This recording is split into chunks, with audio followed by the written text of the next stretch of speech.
sure why we're getting video.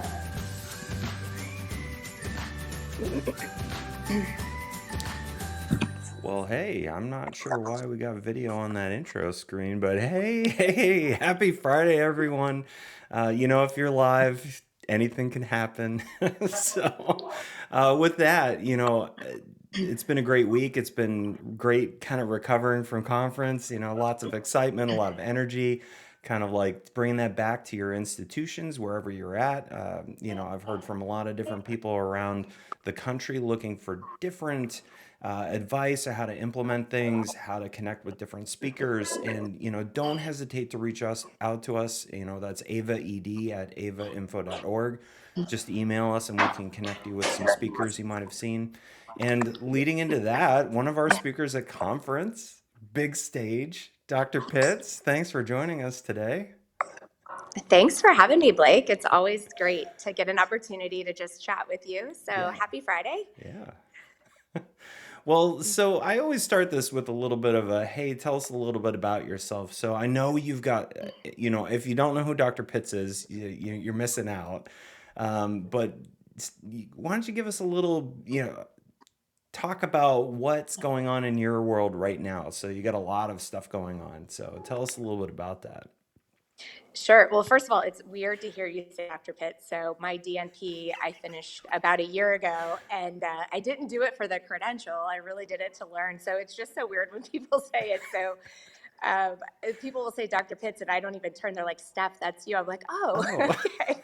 So, anyways, so yeah, you're talking to me. I just have to remind myself. But look, it's an honor to be here. My journey with Ava actually began my first week on the job as a vascular access nurse way back in 2008. And I got to tell you, I never would have guessed or planned that this would be the path that I would have taken. But it's just been a really awesome journey, both as a pediatric vascular access nurse at St. Joseph Children's in Tampa. So shout out to Katie and Jen Waller and Christina and the whole team in Tampa. Whoop, whoop. So proud of them. And, it really led me, and by accident, to be honest. I helped with the invention of a micro introducer for neonatal PIC insertion. And I really, through that, learned a lot about the medical device industry. And voila, here I am. I'm coming up on, I can't believe it, but I'm coming up on almost 4 years with Bebron Medical, which it's been an incredible journey. I've launched a national IV, basically an IV improvement program.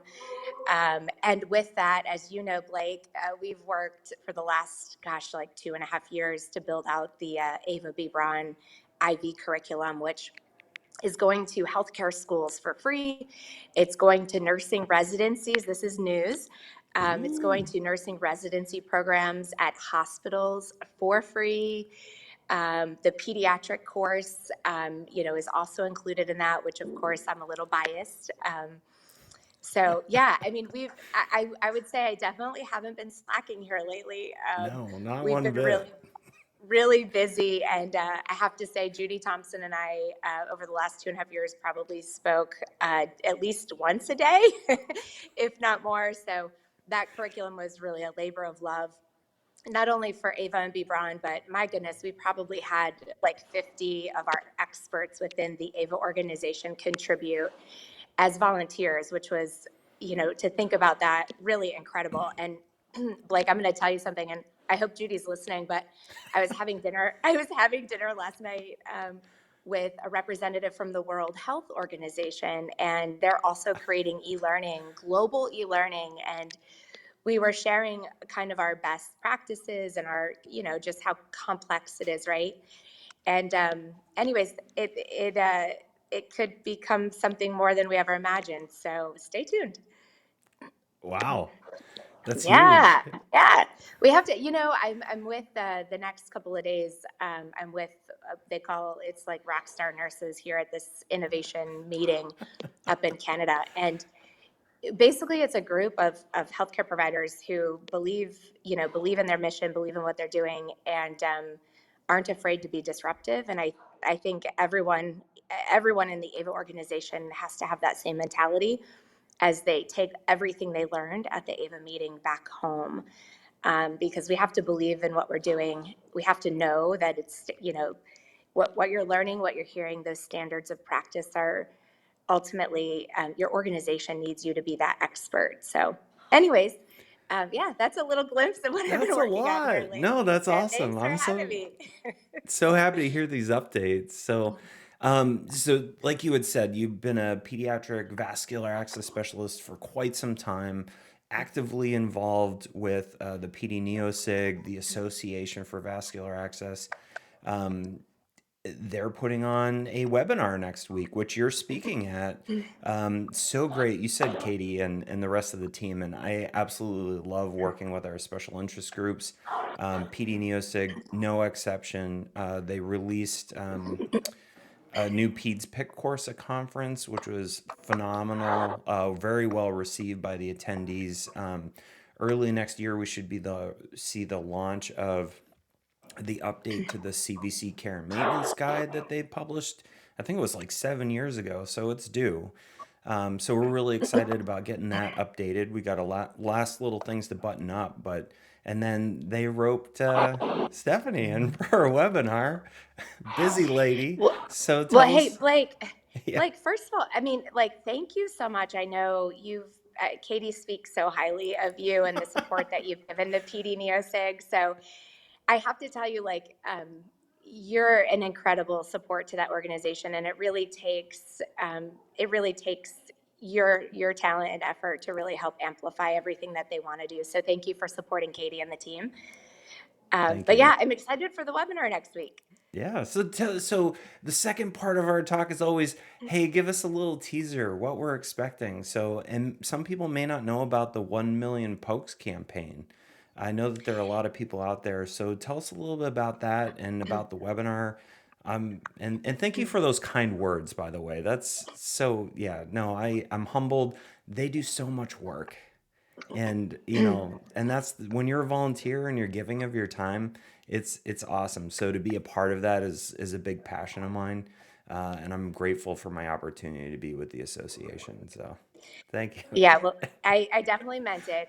Katie sings your praises. So, but yeah, I'm super excited for the webinar next week, and I'll tell you why. So, it's kind of like things come full circle, right? So, when I was the president of the PD, it was originally just called the PD SIG. It's now the PD Neo SIG, which is great because we all take care of Neos too. Um, but we started this campaign called the 1 Million Pokes Saved campaign. And everybody was like, well, how are we going to measure this? And it really wasn't intended, I guess, to be measurable in pokes actually saved. It was really intended to be an incredible awareness campaign. And I'm so thrilled that the PD NeoSig has kept that campaign alive, because the reality is most organizations don't even realize, how many times children are being stuck unnecessarily to get that single point of access that they really need. So, with that being said, the reason I'm excited next week is we started this 1 Million Poke Save campaign when I was the president. I remember clearly Mary Beth Davis working really hard on some of the graphics. And then Darcy Dolman was also very involved in that, as was Liz Sharp. And it was really just a vision to raise awareness. Well, fast forward to my DNP project, and in between there, Mary Beth and Darcy and I published an AVA position paper on the minimum competency for pediatric and neonatal peripheral IV catheter insertion. And when we think about that, most hospitals today either create their own homegrown paper or they don't have one at all. And to be honest, what we really wanted to capture was those institutions that maybe aren't really a children's hospital, but happen to get children that show up on their doorstep, right? So it's a general hospital, and like, oh my gosh, a kid is here and oh gosh, they need an IV, right? So how do we help those individuals improve their skills and ensure they're competent, right? Because the reality is their failures end up on our doorstep. And so as a result, we developed the competency and the competency checklist. And then fast forward, my DNP project was essentially using that competency checklist to work backwards and create the e-learning module that we will be talking about next week. So Nice. super excited. Next week, I'll dive into all the details of this, including the details of the module itself, so you can kind of get a sneak peek. So excited to Awesome. be with everybody again next Wednesday at 2 o'clock. Well, with that, thank you so much, Dr. Pitts, for joining us, or Stephanie. I don't want to talk Yeah, to the other thank you. person behind you.